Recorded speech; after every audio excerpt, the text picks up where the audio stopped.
Hi, welcome to this video on the sliding window pattern. This pattern can be used when a problem is asking you to find within an array a contiguous subarray that holds the solution. So here's the problem statement. Given an array of positive numbers and a positive number k, find the maximum sum of any contiguous subarray of size k. So let's run through this example. We have an input of an array of 2, 1, 5, 1, 3, 2, and k equals to 3. The output would be 9. And here's the explanation. Subarray with the maximum sum is 5, 1, 3. So if we look back here, we have 5, 1, and 3. So, clarification, contiguous only means that the numbers or the items have to be next to one another. So you can't have a solution that is 2, 5, and 3. You have to have them all together next to one another, all contiguous. So, with that explanation out of the way, let's go through one possible solution for this, which would be using a nested for loop. So here's the nested for loop approach. We start with our first for loop with I equals 0. We have our window sum, and then inside we have a nested loop where j equals I. So making sure that we start every single iteration at the same point of I. And we don't go above I plus k for j's instance. So just making sure that for the first iteration, I equals 0, k equals 3, so j can't be greater than 0 plus 3, 3. And then here on the side is a quick diagram of how this would work. 2, 2 plus 1, 2 plus 1 plus 5. It can't be greater than 3, so we restart to 1. Let's see this in action. So when we first move, we have 2, then 2 plus 1, 2 plus 1 plus 5. At that point, j can't be bigger than 0 plus k, 0 plus 3. So we restart. We go back to the beginning of the for loop. I equals 1 now, and the same is true here. J can't be bigger than I plus k. 1 plus 3, so 4. So in that case, we go 1 plus 5, 1 plus 5 plus 1. J is at the fourth uh, digit here, so we have to restart. And that's the whole premise of this nested for loop approach. Now, is there a way to solve this without having that nested for loop? This is where the sliding window approach comes in handy. We can run through this array with just one loop, and we have a time complexity of O of n linear and space complexity of O1 constant. Now here's a sketch of the code. This is not the entirety of it, but hopefully the idea comes across. So here's how the sliding window approach works. We have 2 points that start at the same value. One of them moves forward up until a certain condition is met. So in this case, up until we reach k equals 3. At that point, we stop. We make our calculations. The beginning of the window closes in.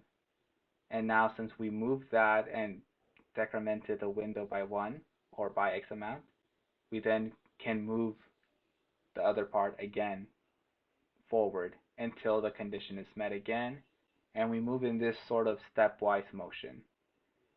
And that allows us to run through this loop one time without having to run up until a certain point, reset everything, and start again, and reset and start again. So now, going to the code, we have our window start, our max sum, which will hold the maximum pair or triplet sum, so just like the maximum addition of the three values, and then the window sum, which will be the current sum of each three triplets.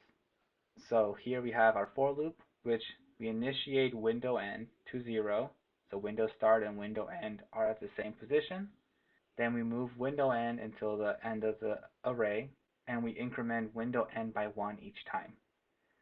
So we first start with adding the value of the window end to the window sum. So in this case 2, then 2 plus 1 equals 3. Then we add 5. And now at this point, we have a window sum of 8. window end is greater than or equal to k minus 1, we have to do the following steps. First, we figure out what is the max sum. So the max just chooses between these two options that we give it, max sum and window sum. Whichever one is biggest will now be the value for max sum.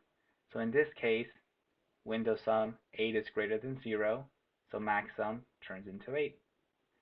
Then the following step would be to decrement the value of window array window start to the window sum.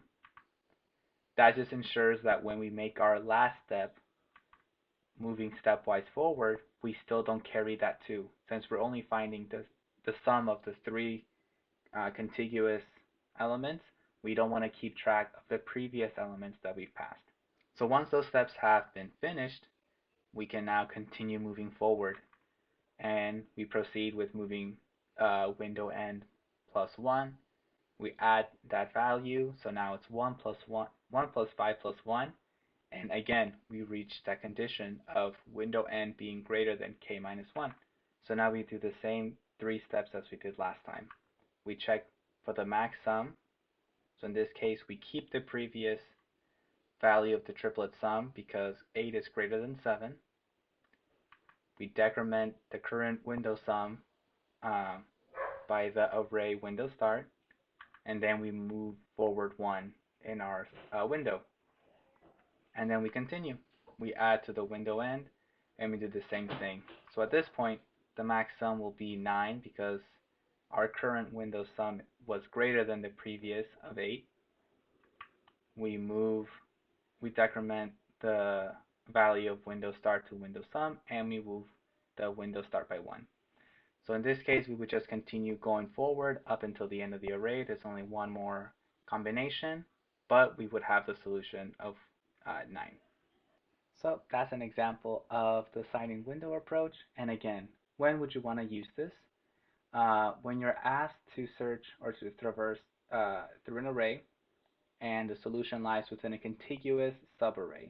Now, this isn't the optimal or best way of doing this problem, but rather it is a pattern that just has helped me recognize, how similar various questions can be when at face value they might not look similar at all. So this is why I'm teaching this. If you currently don't understand this and a nested for loop or any other approach works for you, that is totally fine. So if you want to practice this pattern on other questions, here are others incrementing in difficulty. Feel free to try them however you can solve it, and then refactor up to a sliding window approach. If you have any questions or comments, please leave them below. Reach out to me at Rafa Welsh and Twitter.